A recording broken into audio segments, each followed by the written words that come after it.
Right. నమస్తే. నేను మీ దాసరి శివ.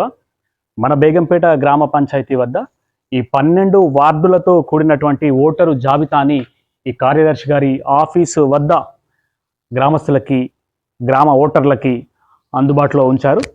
ప్రదర్శనకు ఉంచారు. అయితే ఈ వార్డుల్లో ఉన్నటువంటి ఏదైనా తప్పులు దొరికినట్టయితే ఒకే కుటుంబానికి సంబంధించి ఓటర్లు పలు వార్డుల్లో, వివిధ వార్డుల్లో, వేరు వార్డుల్లో ఉన్నట్లయితే, లేదా ఇంతకుముందు తాము ఓటర్లుగా ఉండి ఈ జాబితాలో లేనట్లయితే, లేదా పేర్లు కానీ వార్డ్స్ కానీ జంప్ అయినట్లయితే, దానికి సంబంధించినటువంటి ఈ తప్పులను ఈ గ్రామ కార్యదర్శి గారికి లేదా మండల అభివృద్ధి అధికారి ఎంపీడీఓ గారికి వారు ఫిర్యాదు చేయవచ్చు.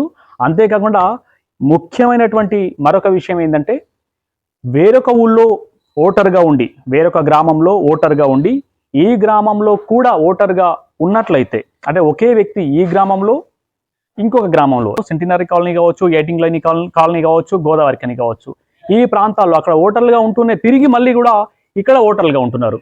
ఇది ఒక విధంగా ఇవి దొంగ ఓట్లుగా కూడా మనం పరిగణించవచ్చు. ఒక వ్యక్తికి ఏదైనా ఒక చోట మాత్రమే ఓటు హక్కు కలిగి ఉండాలి. ఇది కూడా మనం వీటి మీద కూడా దృష్టి సారించాల్సినటువంటి అవసరం ఉన్నది. ఇట్లాంటి ఓట్లు ఏవైనా ఉన్నట్లయితే గ్రామ పంచాయతీ కార్యదర్శి గారికి కావచ్చు, లేదంటే మండలాభివృద్ధి అధికారి ఎంపీడీఓ గారికి కూడా మనం ఫిర్యాదు చేయొచ్చు.